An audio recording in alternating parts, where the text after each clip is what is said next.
Eu sou a guardiã do contrato de gestão na Secretaria de Saúde. Eu estou na coordenação de informação desde o ano de 2002. Eu trabalhei já como coordenadora de vigilância em saúde, já fui autoridade sanitária, enfermeira de 24 horas, ao contrário, tá? E daí assumi a coordenação de informação em 2002, no Distrito Sanitário do Portão, quando começou o contrato de gestão. Vamos falar um pouquinho do conceito, né? O contrato de gestão é uma aliança voluntária entre duas ou mais entidades legais, entendidas como pessoas físicas, morais ou jurídicas. Esse é um conceito do professor Eugênio. Ato ou efeito de contratar, acordo ou convenção entre duas ou mais partes para execução de alguma coisa sob determinada condição, ajuste, combinação, promessa ou pacto. Ou seja, um termo de compromisso, ok? Um acordo. Quais são os objetivos do contrato de gestão? Parceria entre partes, diálogo, retificação dos problemas sempre que surgem, troca de saberes e habilidades, partilhas de riscos, lucros e perdas. Então, fazemos tudo junto, certo? Ela é uma estratégia de gestão voltada para resultados. Ela aprimora o planejamento, o monitoramento e a avaliação. Ela produz relações mais estáveis e longas. E ela constrói um sentido de responsabilização. Quais que são as justificativas? Elas estimulam a descentralização da gestão, ela responsabiliza os gestores locais, ela permite tanto aos gestores quanto à equipe um maior controle qual e quantitativo dos serviços prestados, ela amplia a visão do planejamento, cria uma cultura contratual com base na parceria e negociação e é transparente ao controle social. Ela aumenta a eficiência dos serviços prestados, incentiva a criação e utilização dos sistemas de informações gerenciais, melhora a gestão da clínica e permite uma melhor focalização nos interesses da população. Então, agora a nossa história. Então, por que a gente resolveu instituir o contrato de gestão na Secretaria? Para descentralizar todas as pactuações que a gente fazia com o Ministério da Saúde. Para cada unidade de saúde saber qual que era a fatia que lhe cabia seu bolo para compor o bolo Secretaria de Saúde. A questão da mudança no perfil da população, busca de padrões comuns de monitoramento, porque cada unidade de saúde fazia seu planejamento local e cada um fazia a pactuação conforme era a realidade local, não tinha um planejamento da secretaria como um todo, indicadores de toda a secretaria. Cada unidade fazia de uma forma, o que era mais importante na sua área. Trazer as equipes do abstrato para as situações concretas, e fortalecimento da atenção básica. Então, como que foi feito? Em 2002, foram feitas várias oficinas, em reuniões sobre a consultoria do Dr. Eugênio, com os coordenadores de programa, algumas autoridades sanitárias e coordenadores do Distrito Sanitário. Então, foram levantados todos os indicadores que cada programa queria monitorar. E daí, chegamos a uma soma de 250 indicadores. Impossível, né? Fazer o monitoramento de tudo isso. Daí, o que nós fizemos? Foi feita uma classificação dos indicadores em imprescindíveis, necessários e desejáveis. E daí, na primeira pactuação, ficaram os indicadores imprescindíveis, que foram 41. E esses 41, todos eles tinham fonte informatizada. Então, para entrar na pactuação, tem que ter fonte informatizada, senão não entra o indicador. Isso é a premissa do contrato. Na época, eu lembro bem da reunião, o doutor Eugênio falou, vamos fazer um contrato de gestão. Quando ele falou isso, não sei se o senhor lembra, ficou um burburinho na sala, porque contrato indica assim, não, se eu não cumprir, vai ter algum problema, né? Porque o que a gente conhece de contratos são os contratos legais, o que nós conhecíamos na época, né? Então, daí a gente falou, não, é um termo de compromisso, é um acordo de cavalheiros. E daí a gente chamou como termo de compromisso.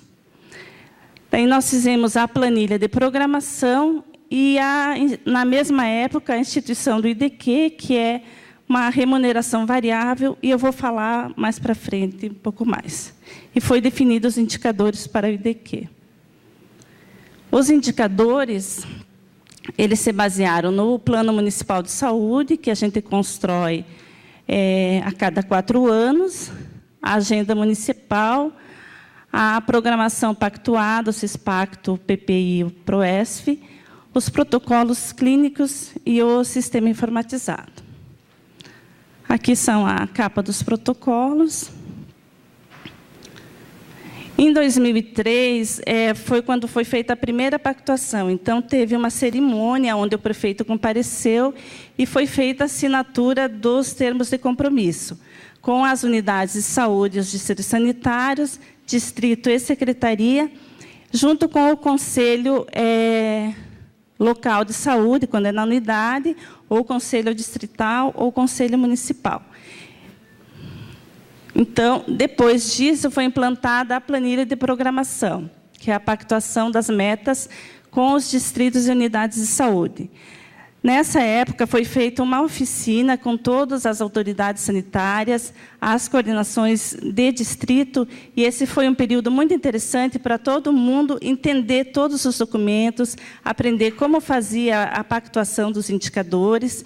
Então, eles pegaram os dados do ano anterior, e daí, em cima do que foi produzido, da sua população-alvo, da equipe que eles tinham na unidade de saúde, é que foi feita a primeira pactuação. E a primeira revisão que nós fizemos foi no 3º trimestre, em conjunto com todo o corpo gerencial e a participação do doutor Eugênio.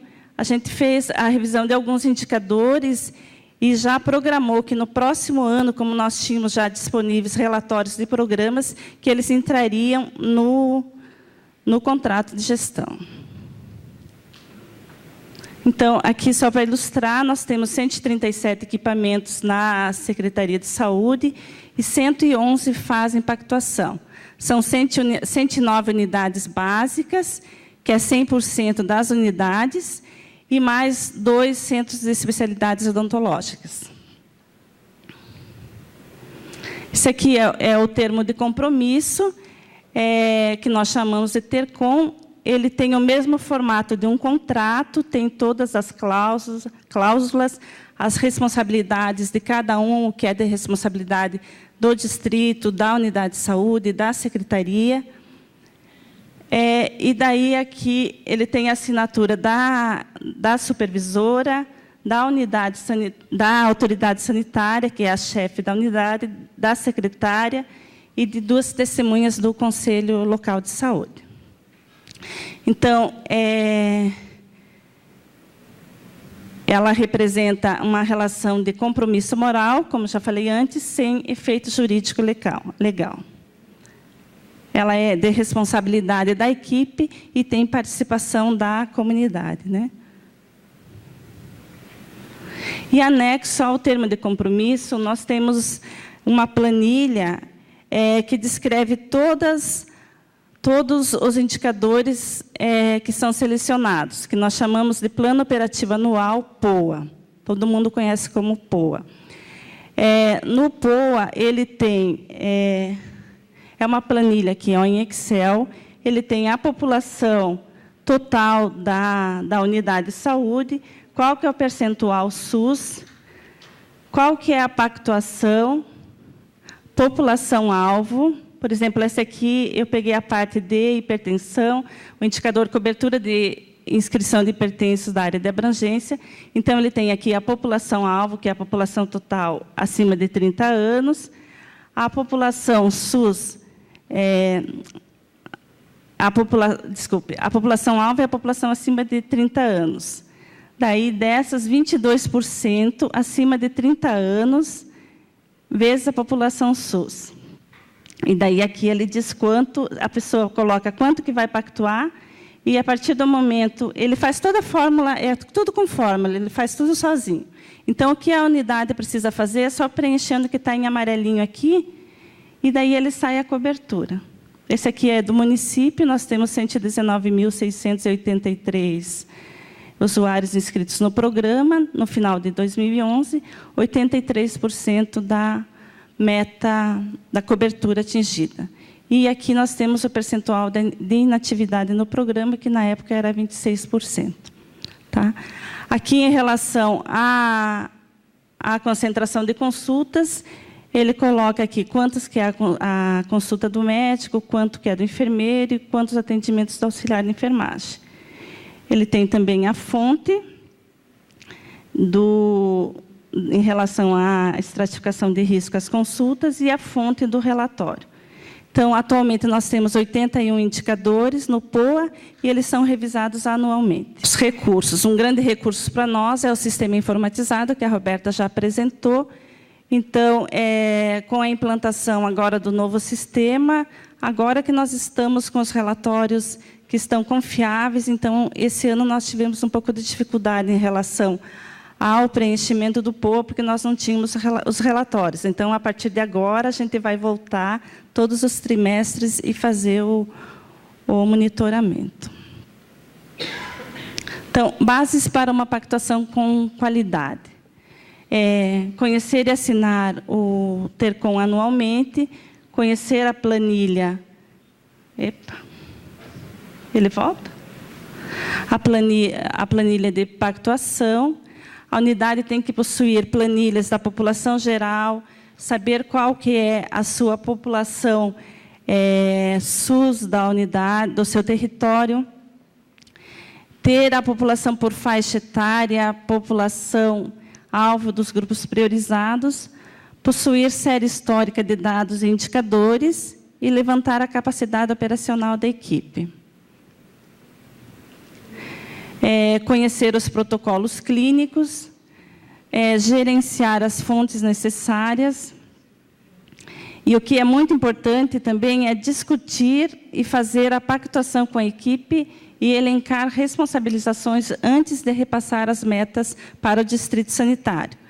Então, quando eu vou fazer a pactuação, cada funcionário sabe o que tem que fazer.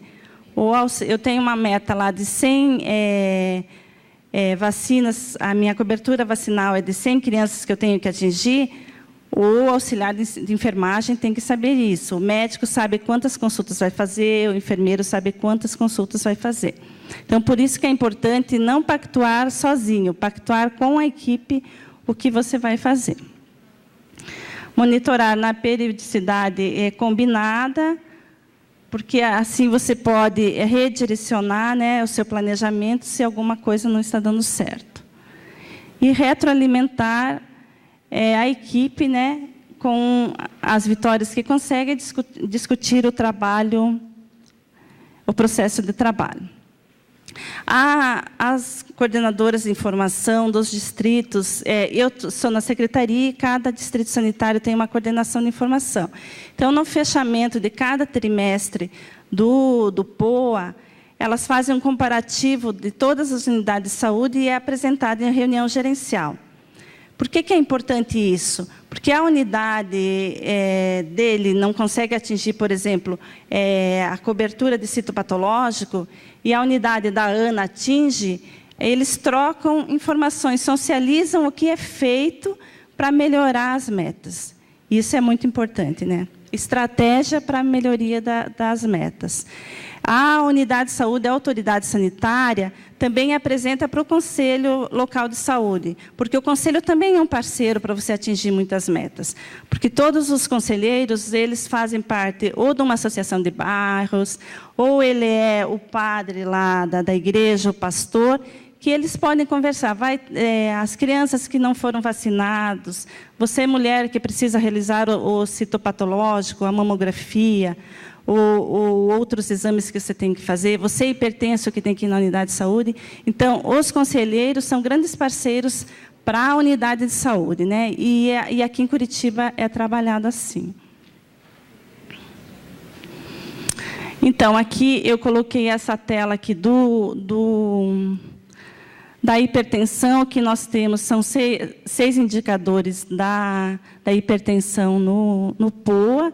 Então, é a cobertura de inscrição de hipertenso e diabético na área, e a concentração de consultas médicas do enfermeiro, mais o atendimento de enfermagem para hipertenso baixo, médio, alto, muito alto risco, e análise do perfil de hipertensos na área.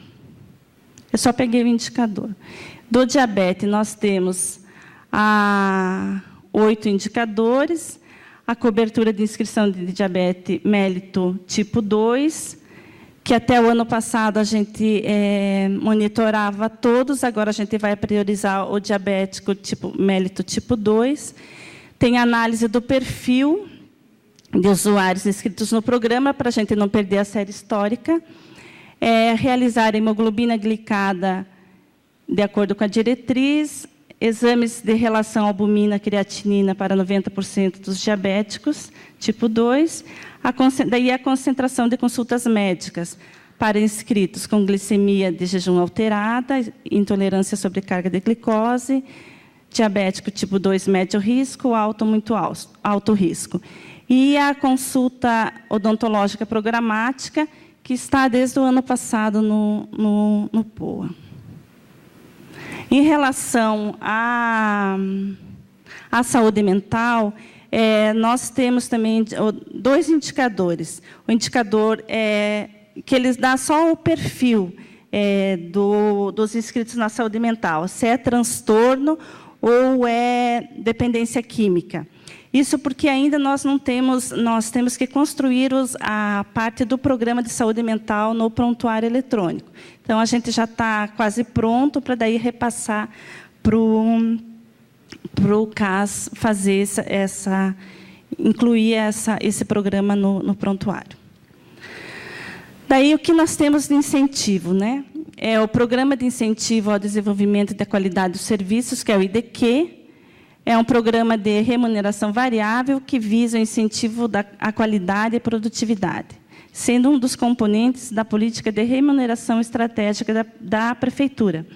Então, começou o IDQ na Secretaria de Saúde a partir do momento que a gente instituiu o termo de compromisso. E agora, desde esse ano, a partir desse ano, ele está como uma política estratégica da Prefeitura. Então, todas as secretarias têm pactuação e recebem essa remuneração variável da sua secretaria. Ele está vinculado à busca de resultados através do desempenho do indivíduo, da equipe da organização, sendo que sua aplicação está sustentada por um sistema de avaliação. O objetivo geral é estimular e motivar os servidores na busca da melhoria contínua dos serviços prestados na área de saúde, no desempenho de suas atividades individuais e em equipe, viabilizando o atendimento de qualidade à população. Então, esse é o objetivo geral da Secretaria de Saúde. Então, o primeiro decreto foi o número 150 de 2002, e nós tivemos esse 2122 de 2012. Que reestruturou o programa. Tem na internet, se vocês quiserem acessar. O percentual ele varia de 20% a 50% sobre os vencimentos básicos dos profissionais de saúde. A avaliação dos indicadores é trimestral e o pagamento é mensal. O sistema de avaliação é uma média de 4 planilhas, avaliação individual, autoavaliação, avaliação da unidade, que são 21 indicadores, sendo que 18 são do POA e mais 3 indicadores administrativos. E a avaliação da comunidade. Então, a avaliação individual, ela é realizada pela chefia do servidor, ela dá um feedback ao desempenho de como ele está indo, o que ele tem que melhorar. E a pontuação ela varia de 0 a 100 pontos, mas se o servidor não atingir, no mínimo, 80% dessa meta, ele não ganha o IDQ. E essa planilha vale 45% do total de 100 pontos, que é feita a somatória, ela vale 45%. Tá. Daí a autoavaliação é uma autocrítica em relação ao seu próprio desempenho, e o peso é 5. O que a gente observa é que os funcionários que mais precisam melhorar são os que se dão 100%. Isso é histórico já. Você olha assim 100%, você vai olhar, não é bem isso, né? Mas, enfim. A avaliação da unidade é a análise de metas estabelecidas depende da unidade administrativa, são os indicadores. Então, o que eu falei ali são da unidade básica. Nós, por exemplo, no Centro de Informação em Saúde, nós temos 5 ou 6 indicadores, que é em relação à confecção de relatórios trimestrais que a gente tem que fazer, análise e monitoramento dos relatórios e envio de bases do Ministério, CIS-Pré-Natal, CIAB, entre outros. Então, a planilha da unidade ela tem um peso de 35%. No início da implantação do IDQ, se a unidade de saúde não atingisse no mínimo 80%, toda a equipe perdia o IDQ. Ninguém mais ganhava.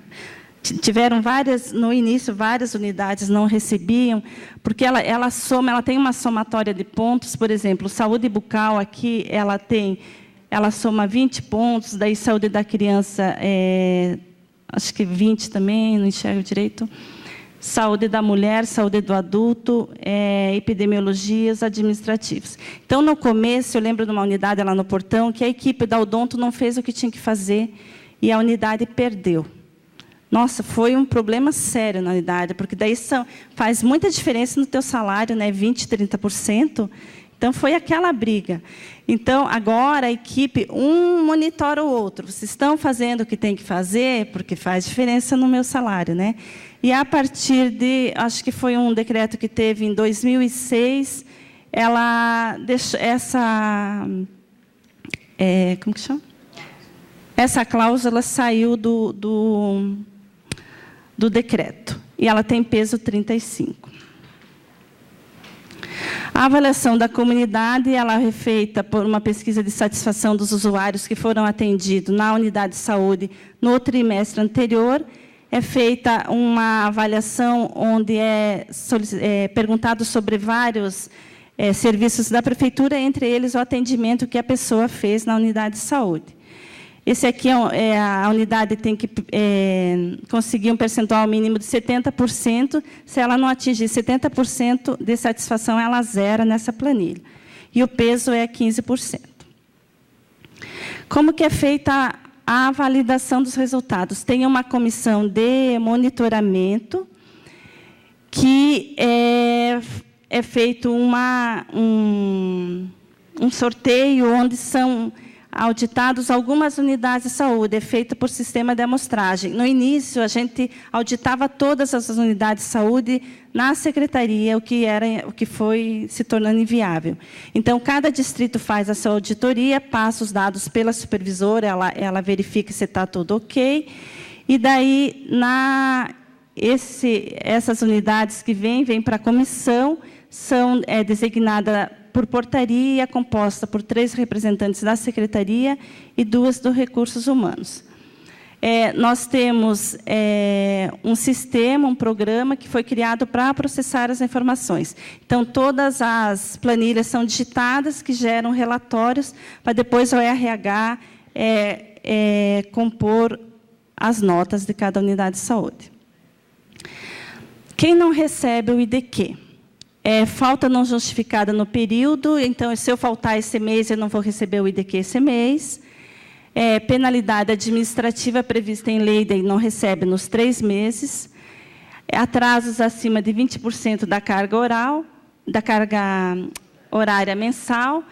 E a pontuação menor que 80% na avaliação individual, como eu já falei, ou na composição geral de todas as planilhas. Quais os indicadores de condições crônicas que estão no IDQ? a concentração de consulta médica e do enfermeiro para hipertenso muito alto risco. Então, entrou em 2004, foi quando ele entrou também no POA. Então, se vocês observarem ali, em 2004, a concentração de consulta médica era de 1,45 para cada usuário, sendo que o preconizado é 4 consultas, do enfermeiro era 0,21, então não fazia nenhuma. Em 2011, nós fechamos com 4,85 para o médico, 5, e 3,45 para o enfermeiro.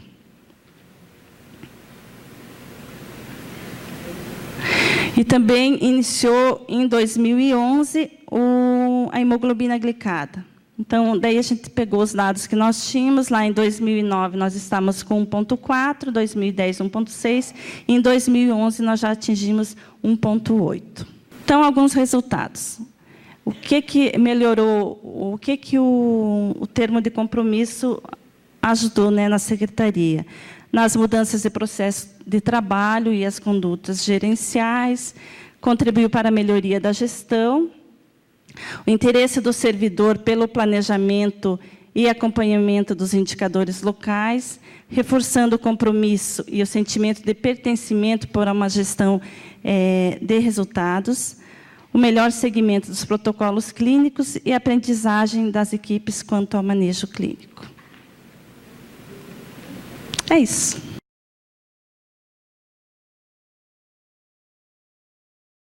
Bom dia, Nilce.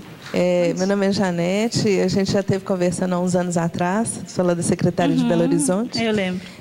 O trabalho de vocês realmente é muito bonito, né? E eu acho bom a gente estar conversando sobre ele. Acabou que daquele tempo para cá, a gente conseguiu fazer contratos internos de gestão lá na Secretaria, ainda sem nenhuma remuneração. Então, a gente conseguiu, pelo menos, entrar com essa questão da cultura de acompanhamento, de indicadores, de contratualização, de combinados entre as equipes, mas ainda sem uma remuneração específica. O que eu queria perguntar para vocês é que, com o advento do PEMAC, né, que traz aquela série de indicadores para as equipes, como é que vocês estão trabalhando os indicadores que estão no acompanhamento que você mostrou e os indicadores do PEMAC? Como é que se vocês estão fazendo esse casamento ou não? Como é que vocês estão trabalhando isso? Com relação ao horário, que o Brasil todo tem problema de horário do pessoal na atenção primária, principalmente de médico. Esse é um problema. Era um problema em Curitiba e isso melhorou ou nunca foi problema para Curitiba o cumprimento de carga horária? Qual é a quantidade de força de trabalho vinculado à Secretaria Municipal de Saúde, se vocês têm ainda um contingente de prestadores não estatutários? Então, respondendo a tua pergunta em relação ao PEMAC, nós fizemos, em conjunto, né, com o coordenador da atenção básica, nós fizemos uma planilha monitorando em separado do plano operativo, né, a princípio, esse ano, né, foi feito assim. E daí, porque a fonte é o CIAB, né, é diferente do POA, que é o prontuário eletrônico. Mas nós já tivemos a visita dos avaliadores, eles já terminaram essa semana tudo. Então, quem está fazendo mais essa parte, eu estou assim meio só olhando, o coordenador da atenção básica. Mas foi feita uma oficina com os coordenadores de informação, onde foi feito todo o fechamento de cada unidade de saúde e como estavam as metas. Ainda não casou, mas com certeza vai ter que acontecer isso, né? A sua pergunta em relação aos médicos, né, a equipe. Quando o médico é contratado aqui na Secretaria de Saúde, ele sabe que tem que cumprir horário. Então, assim, teoricamente, na unidade de saúde, ele cumpre horário. A gente não está lá para ver. Mas, como ele tem toda uma agenda, uma demanda de atividades também programadas, teoricamente cumpre. Entendeu? Acho que nós não temos problema em relação a isso, né? É óbvio que as unidades mais longes, agora a gente faz vários concursos de médico durante o ano, vários, né? Porque sempre o pessoal acaba pedindo demissão, mas agora foram chamados, acho que 500 e pouco, e nós estamos com 100% da estratégia de saúde da família com o profissional. Nós temos na Secretaria 7.200 funcionários, no total como um todo. Funcionários do Estado, tem alguns que trabalham na Secretaria ou na Vigilância Sanitária. E temos também os prestadores de serviço, que daí é com contrato, né, com a contratualização. Só uma curiosidade. Eu entendi perfeitamente que esse contrato de gestão é voluntário, né, mas que não tem uma adesão de 100% das equipes. Existe uma característica diferente dessas equipes, alguma coisa assim, de quem não faz adesão, considerando que tem um impacto significativo até, né, nos salários? Não, na atenção básica, o que eu me referi lá dos 137, só os 111, é assim, 109 unidades, nós temos 109 unidades básicas de saúde, 100% das unidades têm o termo de compromisso, tá? Nós temos 2 centros de especialidade odontológica, eles têm o termo de compromisso. Daí nós temos, nesses 137, nós temos os CEMUNs, que ainda não tem, mas eles têm o IDQ, porque eles têm o indicador, só não está vinculado ao plano operativo. Tem os 2 hospitais e o laboratório. Mas no IDQ, 100% das unidades recebem, exceto diretor, supervisor, secretário e superintendente, que são os cargos com salário maior. O restante todo mundo recebe. Aquele 111 é referente ao termo de compromisso. Tá? Eu gostaria de saber. Inclusive o nível central. Qual que é a cobertura saúde da família do município de Curitiba? E qual é a diferença de resultados da atenção básica convencional e estratégia de saúde da família? Se é feito esse levantamento ou não? 33% a cobertura. Das 109, 55 são da estratégia de saúde da família.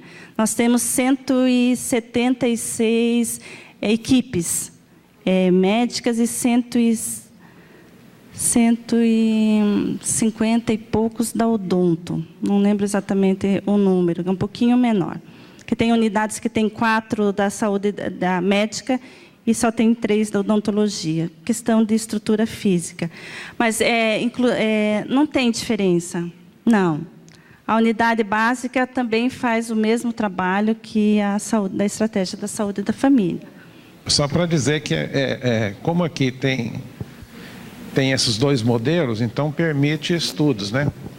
E, felizmente, foram feitos 2 estudos que comparam a estratégia da saúde da família com o PSPS, com a atenção primária tradicional, que é muito importante. Um foi feito pela secretária municipal de saúde, na dissertação de mestrado dela, e que mostra que em todos os atributos, sem exceção, o PSF, ou a SSF, ainda que trabalhando nas áreas de maior vulnerabilidade social, é melhor do que a forma tradicional.